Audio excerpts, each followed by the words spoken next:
Bendito sea el nombre del Señor. Buenos días, Dios le bendiga. Este que le habla es su amigo y hermano Saúl Rivera, siervo y amigo de Jesucristo, aquí bajo un silbo apacible en la tarde del jueves 2 de julio del 2025 y aquí con mi tacita de café. Hacía tiempo que no le comentaba este momento, ¿verdad? El cafecito de las 3 de la tarde, aunque es un poquito antes, faltan unos minutos, pero salud.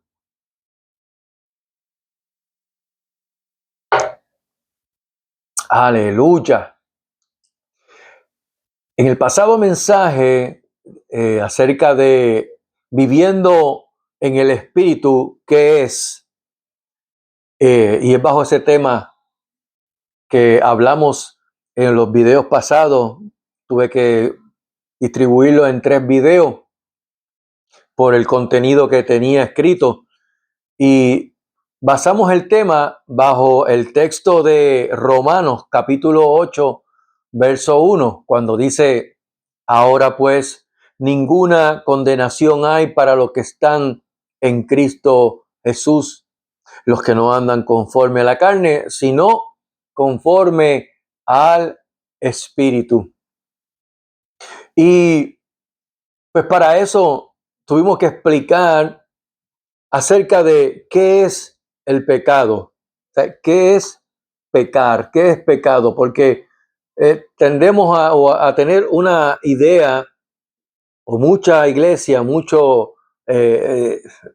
doctrina, mucha teología tiende a pensar o a poner, aunque no lo expresen verbalmente, pero lo hacen ver como de esa manera, hacer ver el pecado como si fuera un espíritu que entra en la persona y lo posee y está constantemente en ese dilema de pecando todo el tiempo.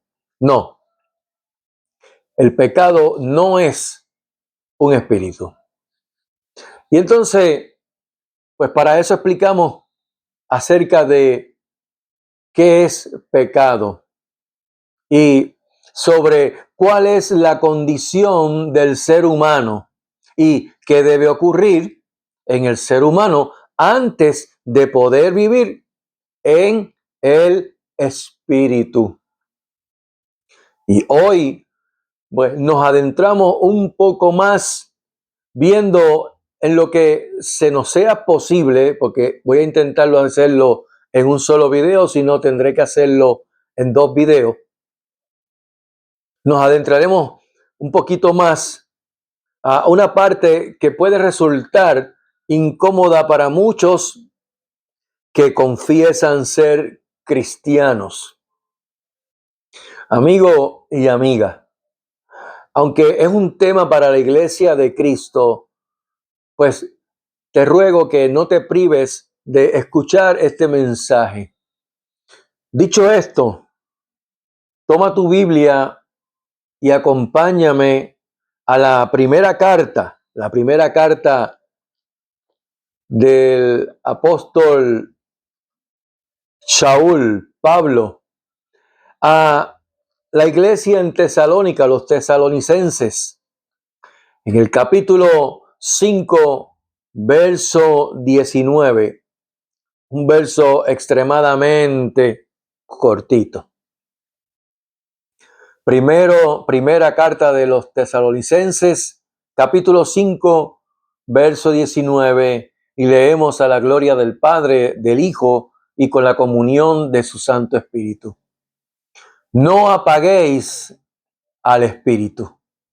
No apaguéis al Espíritu. Y ese es el título de este escrito que lo estoy llevando a video en esta hora. No apaguéis al Espíritu ignorándolo. Cuando el Señor dijo a sus discípulos que convenía que Él se fuera porque vendría el Consolador, la pregunta que debemos hacernos es: ¿a qué se refería el Señor con decir el Consolador? La palabra que se usa en el Nuevo Testamento para consolador es parakletos, eso es en el griego.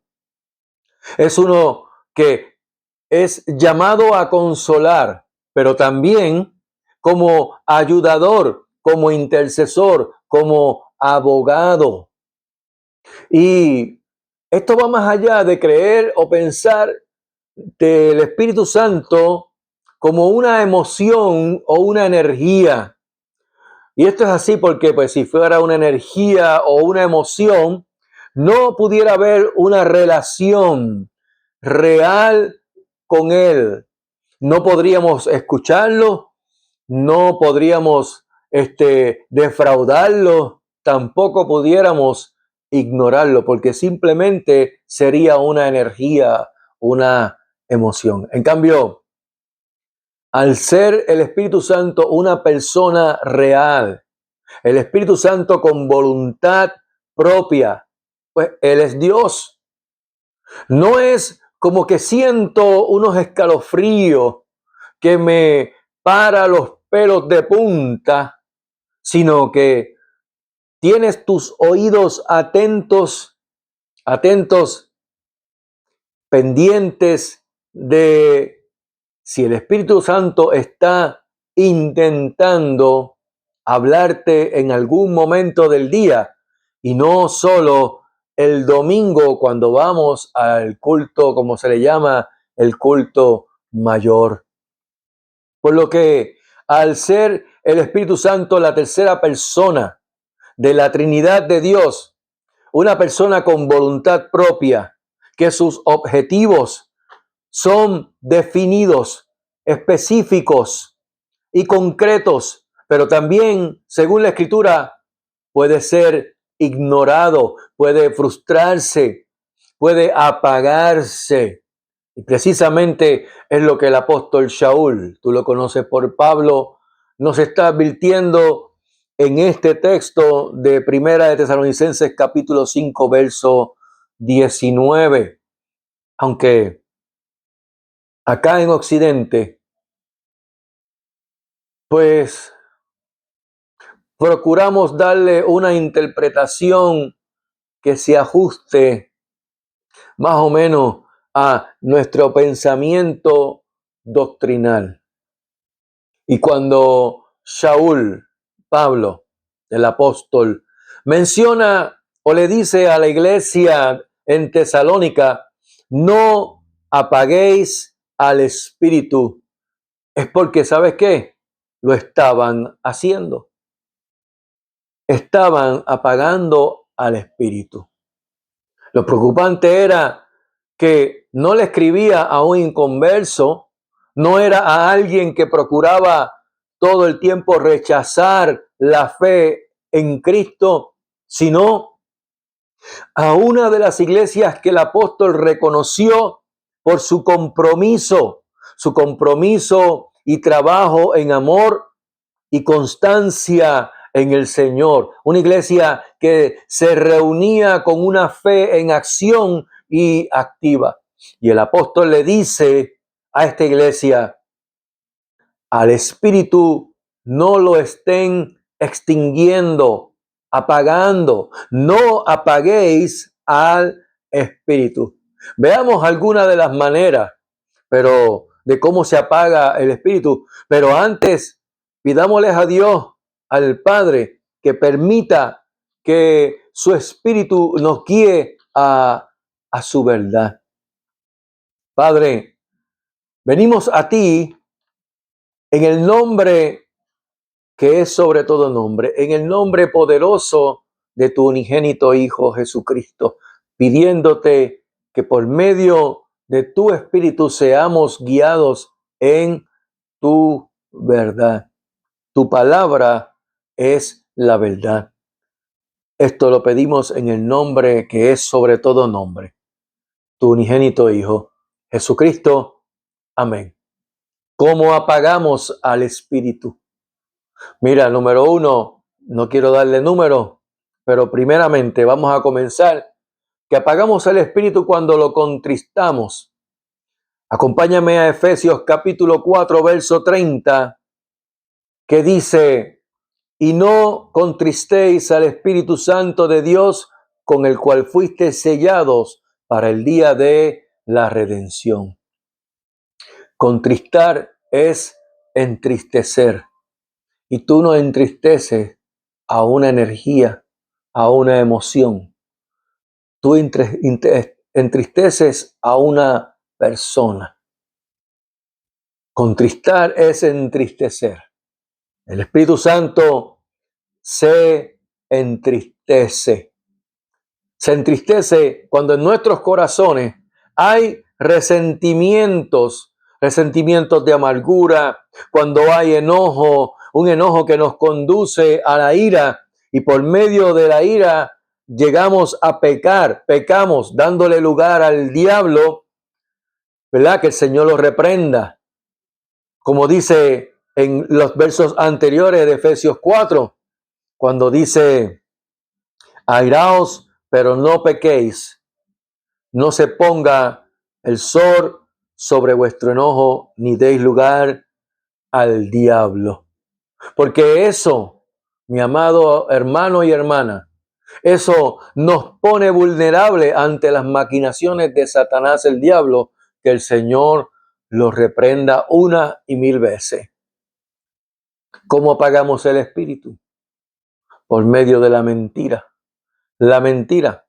Efesios 4, en este mismo capítulo de Efesios, en el verso anterior al que leímos, el verso 25, dice la Escritura, por lo cual, desechando la mentira, hablad verdad cada uno con su prójimo, porque somos miembros los unos de los otros. El profeta Zacarías, en el capítulo 8, verso 16, le dijo al pueblo de Israel,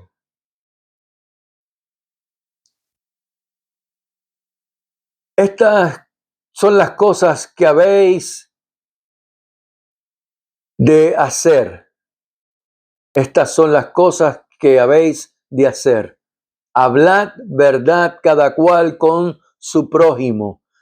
Juzgad según la verdad y lo conducente a la paz en vuestras puertas.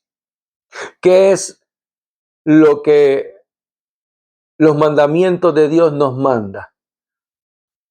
Si leemos Éxodo, capítulo 20, verso 16, vamos a ver que lo que dijo Pablo, que dijo Zacarías, ya estaba dentro de la ley de Dios. Dice Éxodo capítulo 20, verso 16, no hablarás contra tu prójimo falso testimonio. No hablarás contra tu prójimo falso testimonio. Queremos en muchas ocasiones, ahora en este tiempo en Occidente y en el mundo entero, menospreciar la ley de Dios, haciendo ver como que la ley de Dios ya fue abolida por Jesucristo, lo cual eso es una total mentira, porque Jesús nunca abolió la ley. Es la palabra de Dios y la palabra de Dios es inherente, es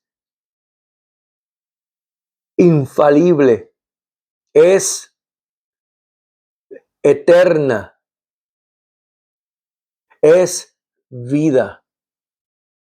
Y Dios no es hombre para que mienta, ni hijo de hombre para que se arrepienta. No hablarás contra tu prójimo falso testimonio.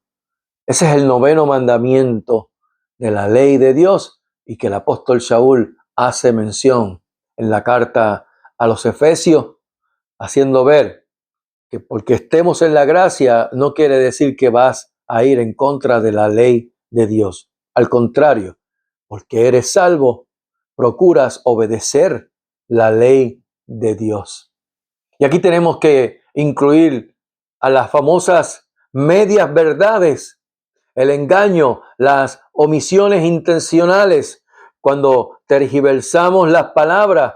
Cosas como esta las encontramos registradas en el libro de los Hechos, en la carta a los Hechos, en el capítulo 5, cuando se hace el relato de Ananías y Zafira. Ananías y Zafira, que procuraron mentir al Espíritu Santo, tergiversando sus palabras, procurando engañar a Pedro, al apóstol, permitiéndole a Satanás que llenara su corazón con todo lo que intentara querer mentirle al Espíritu Santo, y sustrajeron del precio de la heredad, luego de venderla y entregar solo una parte, haciendo creer que daban todo.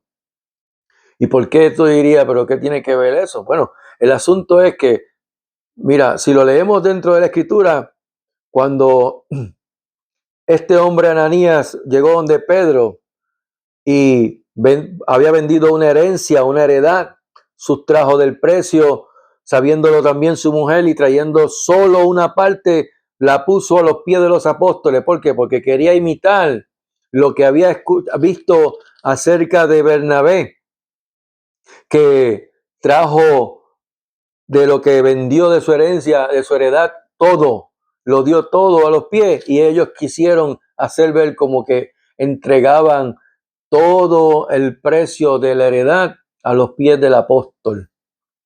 Y Pedro le dijo, lleno del Espíritu, le dice, ¿por qué llenó Satanás tu corazón para que mintieses al Espíritu Santo y sustrajeses del precio de la heredad? Y aquí viene el detalle, porque mira la explicación que le da. Reteniéndola, no se te quedaba a ti, y vendida, no estaba en tu poder. ¿Por qué pusiste esto en tu corazón? En otras palabras, oye, pudiste haberla vendido y quedarte con los chavos y no traer nada. Pero la vendiste y vienes a traerla aquí haciendo pensar de que vendiste todo y todo lo estás entregando como lo hacen el resto de la comunidad. ¿Y por qué te dejaste llenar de engaño, que Satanás te engañara tu corazón y quisieras mentirle al Espíritu Santo? Y le dice, no has mentido a los hombres, sino a Dios. Y Ananías, cuando escuchó esas palabras, cayó como muerto y expiró. Y hubo gran temor. La esposa, que convino con ella también acerca de esta trama, Pedro le hace la misma pregunta y ella dice que sí. Y él le dice, bueno, los mismos jóvenes que vinieron, que están entrando por esa puerta, de acabar de enterrar a tu marido, te van a enterrar a ti. Y cayó al instante muerta a los pies de Pedro. Y vino gran temor sobre toda la iglesia y sobre todas las que oyeron estas cosas. La verdad es que el Señor es misericordioso en estos momentos, porque qué mucha mentira hay dentro de la iglesia. Mentira adrede, no por ignorancia, no porque ignoran porque desconocen, sino porque no les importa o no quieren saber y simplemente quieren hacerse pasar por listos. O tal vez es que quieren hacerse pasar por cristianos y no lo son. Como dicen aquí en Puerto Rico, capota y pintura. La mentira nunca será compatible con la verdad. En Juan 14:17 Jesús dijo que el Espíritu Santo es el Espíritu de verdad. Y cuando mentimos abrimos la puerta al padre de mentira, Satanás el diablo, que el Señor lo reprenda. No le abras la puerta a Satanás. Procuremos siempre conducirnos en su verdad, en su palabra, aunque esto nos cueste lo que nos cueste. ¿Cómo apagamos al espíritu? Por medio de la amargura y la falta de perdón, o la amargura que nos lleva a no perdonar. Y volvamos otra vez a Efesios capítulo 4. Es que aquí está hablando el apóstol Pablo a la iglesia de Éfeso de la nueva vida en Cristo, y toca todos estos puntos que vienen siendo también los puntos que estoy tocando aquí. Y dice en el verso 31 y 32, quítese de vosotros toda amargura, enojo, ira, gritería, maledicencia y toda malicia. Antes, sed benignos unos con otros, misericordiosos, perdonándoos unos a otros, como Dios también os perdonó a vosotros en Cristo. Bendito sea el nombre del Señor. La amargura es ese sentimiento que nos lleva al resentimiento por algo que nos hizo alguien que nos hirió, al punto de no llegar a perdonarlo.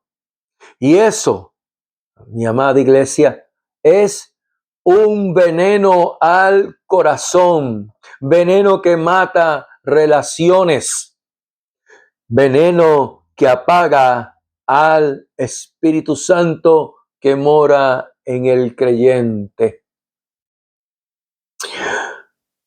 Luego de que Jesús enseñara a sus discípulos a orar, y tengo pues que hacer un paréntesis aquí y decir que todavía hay muchos que no toman en serio la manera y el orden de Dios en la oración, y cuando escuchamos las oraciones, presentándose en oración o orando por tal o cual cosa, pues tú no sabes si le está orando al Padre, al Hijo o al Espíritu Santo. Y los tres son Dios, es verdad. Pero es que Jesús dio un orden, dio el orden de cómo dirigirnos en oración. Y dice que fue al Padre. Cuando leemos en Mateo capítulo 5 con respecto a Jesús y la oración, dice la Escritura, Mateo capítulo 5, dice, mas vosotros pues oraréis así: Padre nuestro que estás en los cielos, santificado sea tu nombre. No leo todo lo que dice el Padre nuestro, pero ese verso primero lo que está es llevando esa oración al Padre, no al Hijo, no al Espíritu Santo, al Padre que está en los cielos y en adoración. Santificado sea su nombre. Y aún así, muchos ministros, muchos pastores le restan importancia, y eso es resistir al Espíritu Santo. Es el Espíritu que nos guía a su verdad, no a la nuestra, a su verdad. Pero Jesús, luego de enseñar a sus discípulos a orar, dijo: mas si no perdonáis a los hombres sus ofensas, tampoco vuestro Padre os perdonará vuestras ofensas. Y esto, mis amados hermanos en Cristo, no es una opción, es un mandamiento. Y el no hacerlo, o cuando no hacemos lo que Dios nos manda por su palabra, contristamos al Espíritu. Y lo vamos apagando gradualmente dentro de tu interior, lo vas apagando en tu vida. ¿Qué más apaga al Espíritu Santo? No olvidemos que estamos bajo la escritura de Primera de Tesalonicenses 5:19. No apaguéis al Espíritu. ¿Qué apaga el Espíritu? La inmoralidad sexual. Primera de Corintios capítulo 6, verso 18, perdón. Primera de Corintios 6, verso 18 y verso 19. Dice: huid de la fornicación. Cualquier otro pecado que el hombre cometa está fuera del cuerpo, mas el que fornica contra su propio cuerpo peca.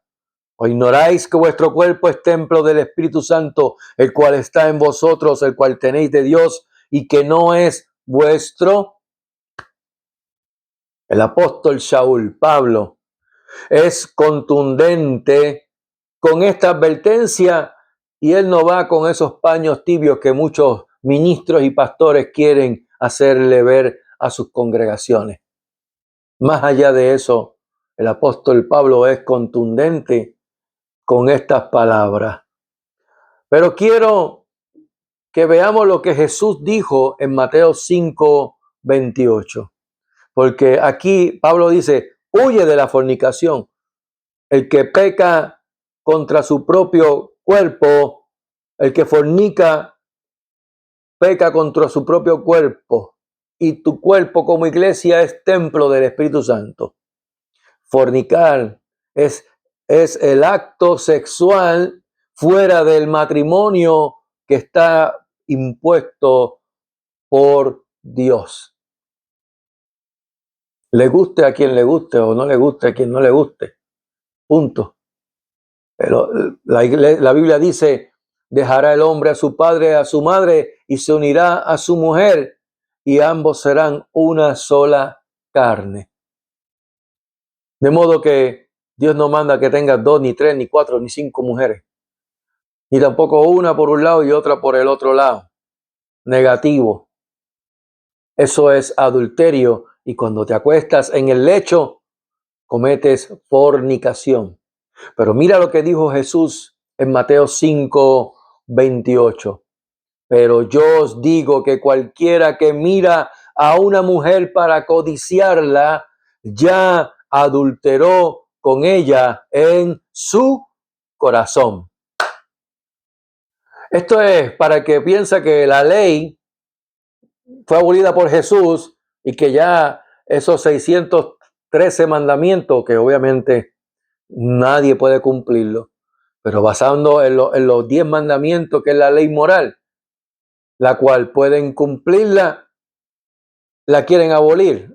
Y Jesús no solamente no la abole, sino que también dice que el que codicia en la ley, yo digo que el que la codicia en su mente, cualquiera que la mira para codiciarla, en el caso de la mujer, cualquiera que mire a un varón casado para codiciarlo, esto es de ambas partes, esto no es para uno nada más y para otro no, ambas partes.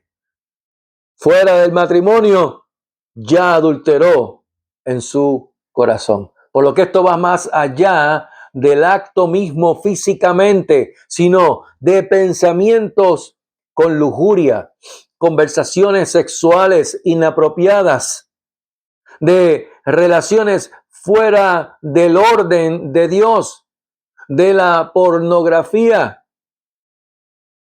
Y ante una sociedad donde ya ha normalizado la inmoralidad entre sus estándares.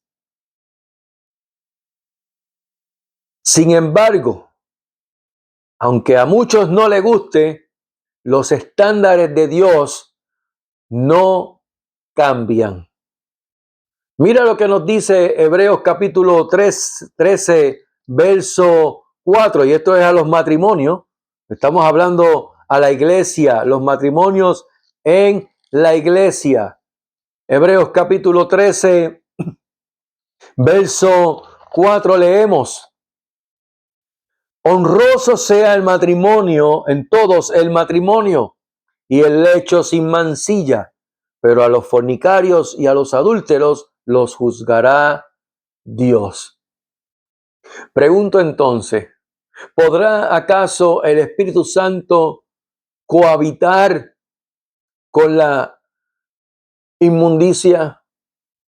¿Podrá cohabitar en un cuerpo, en un hermano, en una hermana cuya inmoralidad sexual la tiene bien impresa en su corazón, aunque no lo refleje en la iglesia o ante los hermanos?